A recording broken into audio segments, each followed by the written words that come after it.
Now children, we are going to start the second topic of the chapter, and that is discrimination. Discrimination means making a difference among the people, separating ourselves and making other people marginalized or tending them to make them feel low. This is called discrimination. Now let us go through the chapter. Discrimination is social evil. Let us read a story to help us understand how discrimination works in our society. So here is a story. You will go through this story and you will come to know how discrimination makes things much impossible for us and how we tend to believe in certain things and discriminate other human beings. In this story, you will come to know that Tushar opens the eyes of her grandmother who discriminated people, especially the maid, as the maid was never allowed to enter the kitchen of the grandmother or the temple room of the grandmother. But later when they were in problem, they were helped by people who were from the lower caste only. And thus Tushar made grandmother realize that that we all follow Ramayana, Mahabharata, the epic stories, and we don't tend to believe what is told in those epics. We here an instance is mentioned here from Ramayana where this Lord Ram ate fruits from Shabri, who was also from low caste. So God doesn't discriminate, and we all discriminate among the society, among the people of the society. This is told in that story. Go through the story, you will like it. After that, children, here is a note on Dalit. What is Dalit? Dalit are the people who are being discriminated. They are of the Shudra caste. Actually, our society is divided into 4 caste divisions: Brahman, Kshatriya, Vaishya and Shudra. Shudra is in the lowest turn, and thus they are also oppressed. Dalit means of being oppressed. So you will go through this also. This is also very important. In earlier times, people were categorized in different classes depending on the jobs they performed. Those who performed jobs like removing garbage, dead animals, skinning leather, making footwear, cleaning and washing, cutting hair, etc., were graded as low class workers and were not allowed to use the same well for drawing drinking water or visit the same temple or sit together in a gathering. The children from these families were not allowed to go to schools and were forced to do the same jobs as their families did. Those who were in the upper classes in the social structure made a good discrimination here. So we see here that from early term only, when the society was divided into classes according to profession, those who did the downtrodden work in the society, they were facing discrimination in every walk of life. But children, just imagine if these people stop working, what would be our conditions? Just imagine if all the municipality workers stop working, all the sweepers stop working, then what will happen? Our city will itself become a garbage center. Our towns, our villages will become polluted, isn't it? These people are very important.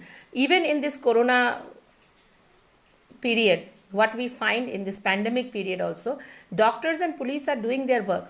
Along with them, these people are also not lagging behind. They are making the society clean and safe for us. We should salute them. So those who were of the upper class in the social structure considered the lower class people as dirty, impure and untouchables. They did not even let them come inside their homes and kept them in the outskirts of the village. Do you understand what is outskirt of the village? That means they were allowed to make their homes outside the village boundary. These people thus did not get equal chance to improve their life while others prospered with all development all around. So children, we find that these people had to do a lot to survive and fight against the discrimination from the upper classes they faced. Now here is a note on Dr. Bhimrao Ambedkar. Go through this. This is very important and very nice thing you will come to know, that this person struggled and survived to be one of the best from their community, serving our nation. Now, we will go through gender inequality. Now, what is gender inequality? Gender inequality means that men and women are treated differently. For a long time, in most of the societies, the males have been considered superior to females. Boys have traditionally been given preferences over girls. This was another big problem in our society. Nowadays, it is getting mitigated, but still it exists. We cannot say that it is totally done away. Now, these are some of the ways boys are given preferences. More love and care at home are given to boys. Better diet is also provided to them. Higher education is allowed for them. And they are also allowed to go and take up employment. The government is taking serious steps about it. See, you can see in your book only that government is providing equal wages for equal work, Beti Bachao, Beti Padhao campaign, health programs for women, Sukanya Samriddhi scheme is launched for the well-being of the womankind. So government is trying to help us. But it is our attitude which is to be changed. Sometimes we find that even in jobs there is disparity between the wages of men and women. Men get paid more than women for the same job. This has led to a large scale inequality between girls and boys and in our societies. Lots of laws are being made to ensure that the gender base is removed and both men and women get equal treatment in the society. Now we will discuss economic inequality. Now there is a fact about this, that economic equality cannot be provided totally in the society. There will be economic inequality everywhere in the society as people differ in talents. Now let us see how. Economic inequality is bound to exist in every society. As I told, people have different mental and physical capabilities and talents can contribute differently in the various economic activities. Thus, their incomes are at different levels and there are inequalities. However, it is to be noticed that these inequalities widen over a period of time due to the following. These are very important points. Go through it and learn them properly. Children of richer people get better quality education. It's a fact. They get more nourishing food, enjoy better health and better medical treatment, and they get better opportunities for survival and even sustaining or establishing themselves. Such advantages give them an edge over the others in getting high paying jobs over a longer period of time. The economic gaps between the various people widens and brings in inequality and despair. So we should all make effort to rise above properly. Like, see students, now your only duty is to learn, to study and get established. So try your best to give. Try your best to shape your future. Now the government consistently makes efforts to ensure economic equality for everyone.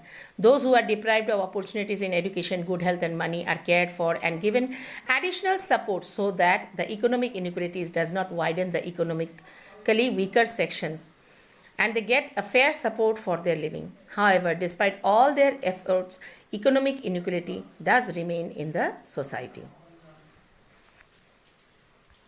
Fundamental rights against discrimination.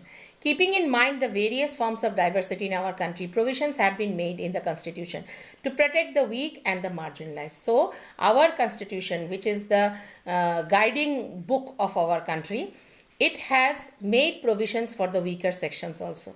Accordingly, the Constitution gives out various fundamental rights to its citizen. This helps to ensure that the various types of discrimination are eradicated from the society. You shall study more about these in higher classes, certainly. But here you see, this is very important. All the fundamental rights are noted here. Learn it properly. And now I will explain what are these rights.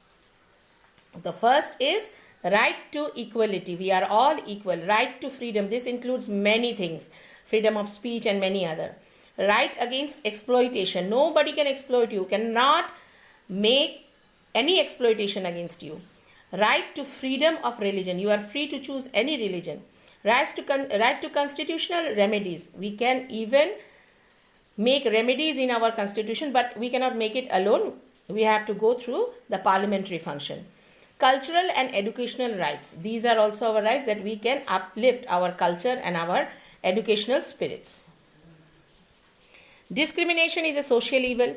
We should not discriminate against people of because of their background or caste. The constitution of our nation gives us all the right to equality.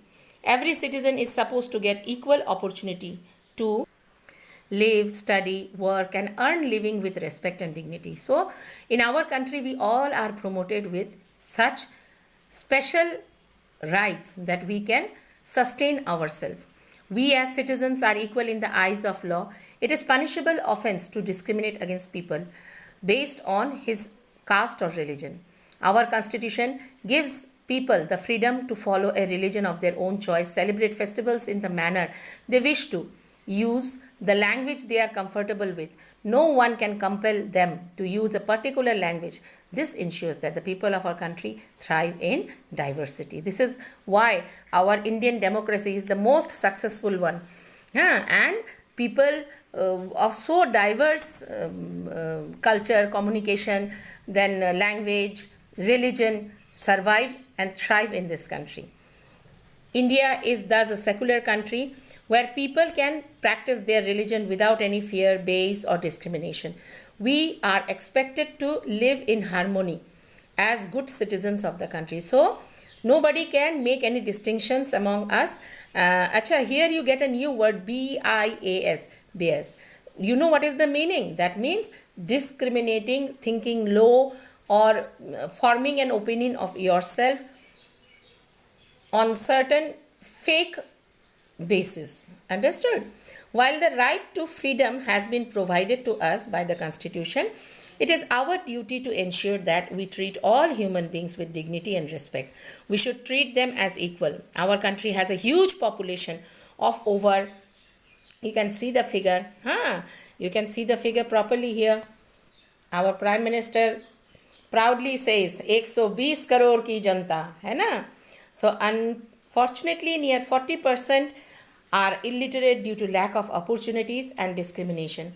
If they get equal status and standing, you can imagine how much more better quality work would take place in the country. 40% of the people are still lagging behind.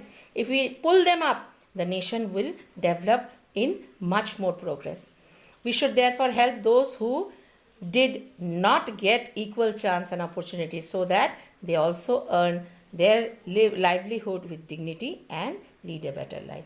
So children, we have a duty towards our society also, and we should do our duty in a proper way. Hope you all have learned this lesson properly, understood it properly, analyzed it properly.